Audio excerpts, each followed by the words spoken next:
किसी समय की बात है। एक छोटे से गांव में एक बनिया रहता था जिसका नाम लक्ष्मीचंद था। लक्ष्मीचंद अपनी बुद्धिमानी और चतुराई के लिए पूरे गांव में मशहूर था।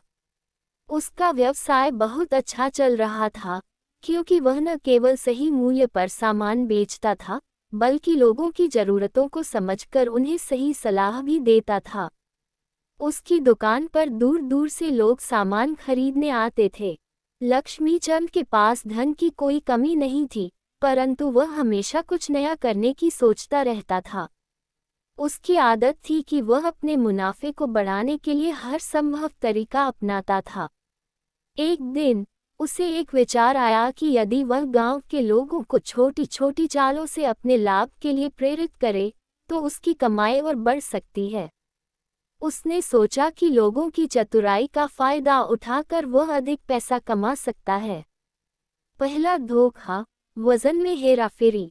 एक दिन लक्ष्मीचंद ने सोचा कि अगर वह अपनी तराजू में थोड़ी सी हेराफेरी कर दे, तो उसे बिना किसी को पता चले अधिक मुनाफा हो सकता है। उसने अपनी तराजू के बाटों में छेड़छाड़ कर दी। अब जब कोई ग्राहक उससे सामान खरीदता, तो उसे कम मात्रा में माल मिलता, लेकिन वह पूरा पैसा चुकाता। लक्ष्मीचंद ने ये तरकीब बड़ी होशियारी से की, जिससे किसी को शक न हो। धीरे धीरे गांव के लोगों को इस बात का एहसास होने लगा कि लक्ष्मीचंद से खरीदा गया सामान अपेक्षित मात्रा से कम होता है, परंतु उसकी चतुराई के कारण कोई भी उस पर खुलकर आरोप नहीं लगा सका। लोग उसे ईमानदार मानते थे, इसलिए वे सोचते कि शायद यह उनकी गलती है। दूसरा धोखा, उधार का खेल। लक्ष्मीचंद ने एक और तरीका अपनाया, जिससे वह लोगों को और ज्यादा ठग सके। उसने गांव के लोगों को उधार देना शुरू किया, लेकिन उधार के पैसे पर वह अत्यधिक ब्याज लगाता था। लोग उसकी दुकान पर आते और उधार पर सामान ले जाते। लक्ष्मीचंद उन्हें धीरे धीरे अपनी चतुराई से जाल में फंसा लेता था।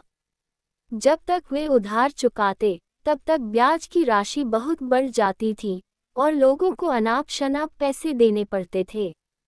धीरे धीरे गांव के लोग लक्ष्मीचंद से परेशान होने लगे। वह इतना चतुर था कि उसका हर धोखा कानूनी तरीके से सही लगता था। गांव के लोग उसके खिलाफ कुछ नहीं कर सकते थे। हर कोई जानता था कि लक्ष्मीचंद चतुर है, परंतु उसके खिलाफ कोई सबूत न होने के कारण वे उसे सीधे चुनौती देने से डरते थे।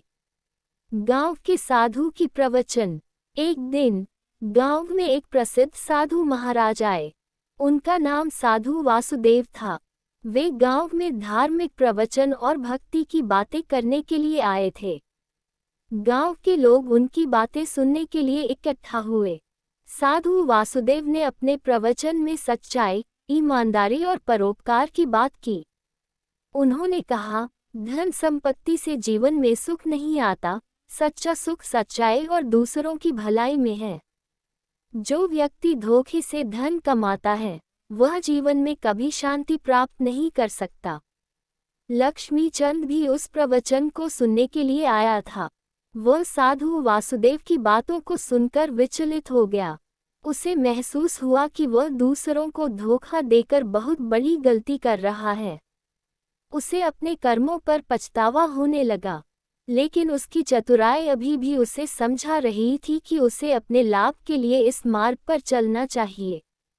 लक्ष्मीचंद का बदलाव। साधु वासुदेव का प्रवचन लक्ष्मीचंद के मन में गहराई से बैठ गया। उस रात उसने बहुत सोचा और अपने जीवन की सच्चाइयों पर ध्यान दिया। उसे एहसास हुआ कि वह भले ही ज्यादा पैसा कमा रहा हो, लेकिन उससे न तो उसे सच्ची खुशी मिल रही थी और न ही गांव के लोग अब उसका सम्मान कर रहे थे। उसने सोचा कि अगर वह इसी तरह लोगों को धोखा देता रहेगा, तो उसका नाम भी बदनाम हो जाएगा और वह कभी सुकून से नहीं रह पाएगा। अगले दिन लक्ष्मीचंद ने गांव के लोगों को अपनी दुकान पर बुलाया। उसने सभी के सामने अपनी गलतियों को स्वीकार किया और वादा किया कि अब वह कोई धोखा नहीं करेगा। उसने अपनी तराजू को सही किया और उधार पर लिए गए सभी अतिरिक्त ब्याज को माफ कर दिया। लोगों को पहले तो उसकी बातों पर विश्वास नहीं हुआ, लेकिन जब उन्होंने उसकी ईमानदारी देखी तो वे प्रसन्न हुए। लक्ष्मीचंद ने अब अपना जीवन बदल लिया था।